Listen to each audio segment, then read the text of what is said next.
Welcome back, legends. I just spent my morning feeding marsh flies to crabs. So beat that. For those who don't know, I recently sold my house to travel and live full-time out of my Land Cruiser. So if you'd like to see people make terrible life decisions in the name of adventure, then subscribe to this channel because there's going to be plenty of that shit. Now I thought it's about time I'd done a full tour of my setup now that I've finished it, so let's get into it.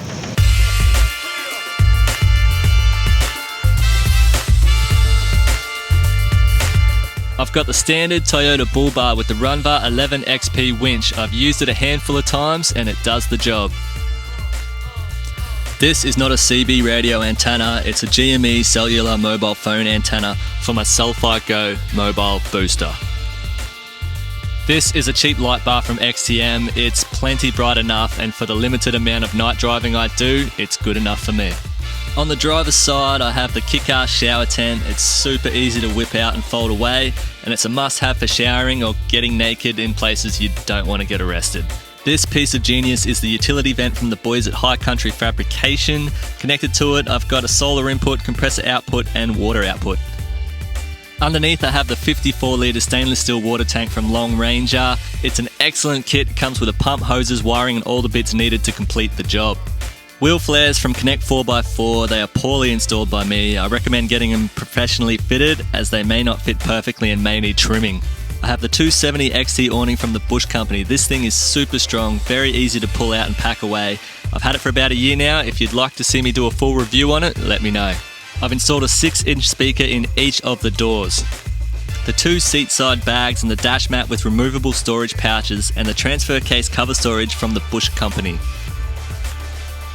Got a basic Sony AX1000 head unit with Apple CarPlay. Behind the captain's chair is the first aid and a bunch of emergency shit, and an 8-inch subwoofer is mounted to the fit out because music on the road is fucking important. Behind the passenger seat is the audio amplifier and the Cel-Fi Go booster. It's also where I store my compressor hose. I have the armrest from Connect 4x4. Once you have these, you can't unhave them. In the back, I've got the MSA seat back organizer modified to fit the rear door. My little table made with folding shelf brackets from Bunnings. I much prefer this over the drop-down options that most people go for. Back here is the water tank gauge, AC power socket, and a hatch to access storage behind the drawers. I actually keep a fishing rod in here. The big drawer is my kitchen. All my cooking equipment and food is kept within this big multi-layered monster drawer. 3 small drawers on the right side are where I keep all of my clothes. Plenty of storage here. I have way more than I actually need. I have the Engel 60 litre fridge and I love it.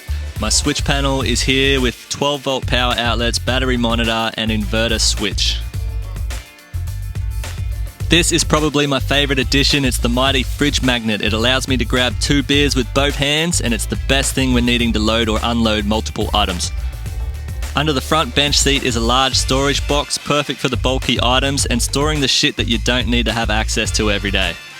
There are 2 lift-out hatches that make use of the side space. This is where I keep some hardware and things like recovery gear and tie-down straps. Under the tall cabinet is unallocated storage to throw the shit you're currently using a lot, whatever that may be. Up top is a shelf for some miscellaneous crap, and the door doubles as my desk, so I can work inside if needed. I have a Sirocco fan mounted with a detachable power connector, so I can move the fan and plug it in up top in the bed to sleep on those sticky summer nights. That's pretty much it, guys. I didn't mention the roof conversion because I've done a full video reviewing that, so go check that out. It's 2023 and after a Christmas break with family and friends, I'm back on the road and heading south for the summer. Make sure to subscribe because I got some interesting things planned for the new year, and I will see you on the road.